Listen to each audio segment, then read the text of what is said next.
So I've redone the video on the chinking in the cabin. Uh, just wanted to kind of get a little more detail on here as I think I figured out how to do it. So this right here is about $100 off Amazon, and this is the caulk gun you can purchase. What I'm doing here is threading it into a follower plate that's within a bucket, 5-gallon pail of chinking material. Got this from Log Jam. It's expensive. It's about $350 a pail off Amazon.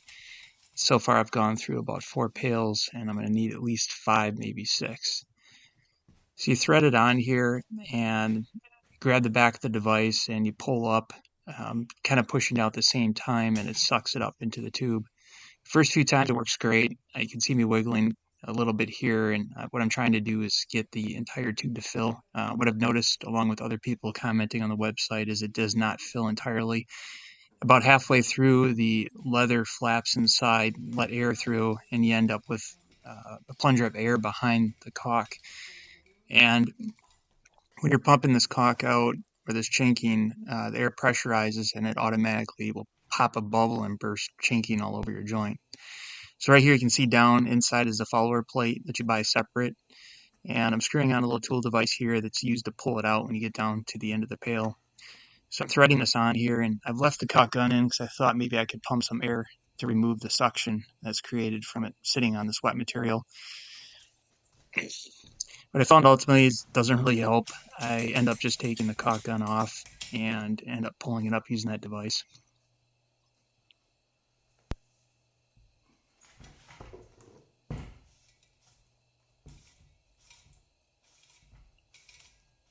It really does create a pretty strong suction, but once you get it out, obviously there's a little bit of mud on the bottom here. And as typical, I walk around looking for my tools, trying to figure out where they are to clean things. But here I'm removing the plastic film that comes with the manufacturer's bucket. I don't know if that just keeps it from drying out, but these buckets they're sealed and there's no moisture getting in or out. As I said, wandering around looking for my tool that happens to be on the ladder right behind me where I placed it earlier.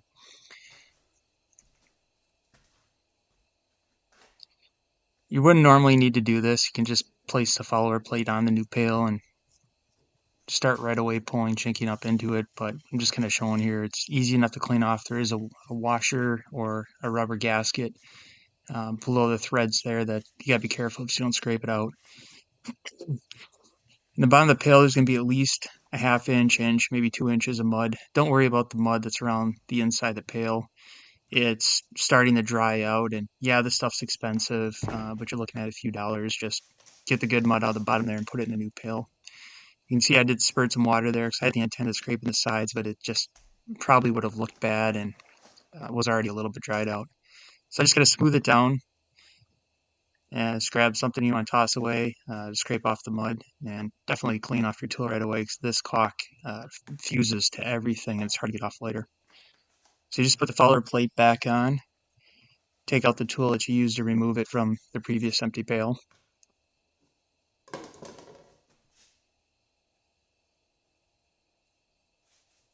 And proceed to thread your caulk gun back on.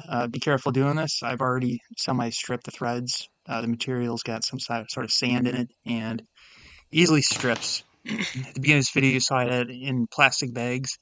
So what I found is the more you clean it, the worse the gasket can get. So I'd wrap it in plastic when not in use over several days, and it would keep it moist. So I'm just showing, again, caulking the joints here. In a second here, you're going to see me stop. That's when an air bubble popped. And it can cause a little bit of a mess on the joint. Best thing to do here is to try to get the best joint you can, forcing it in. And the better it looks, the easier it is to smooth out.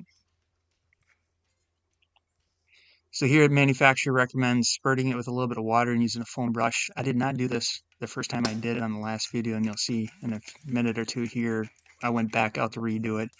So just work it using a foam brush. It is a little bit slow and tedious. The more time you take on it, the smoother you can get it. If you work it too much, you start going the other way and overdo it.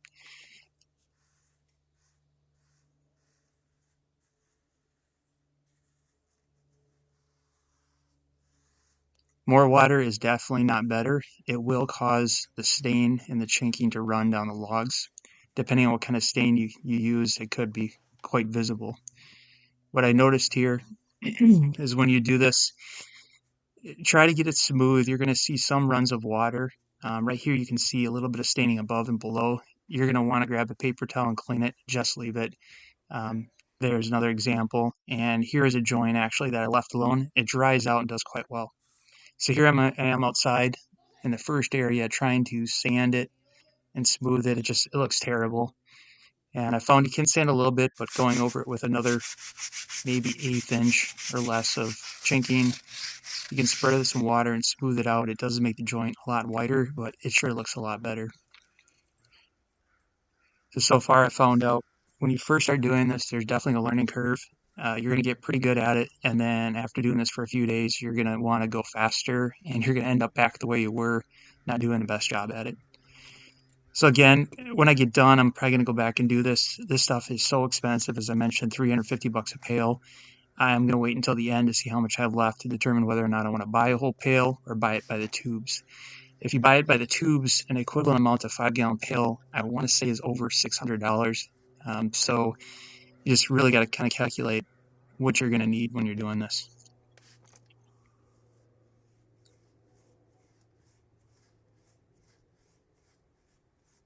So I don't really have a close up here of it, but just have to take my word for it. It's a heck of a lot better than it was before.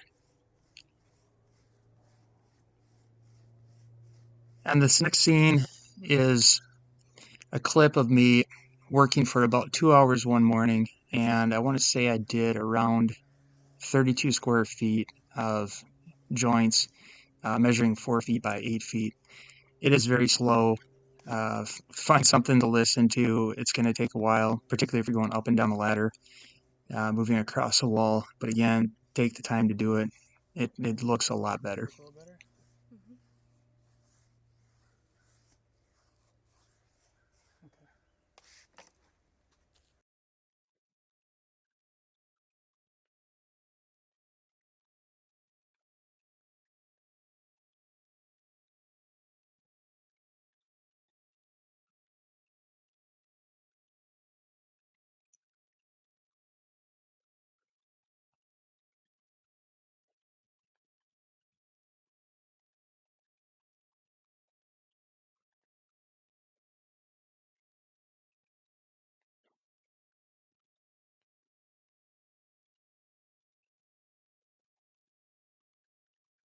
And just to finish up this video, you can see one last pic of a joint that's dried.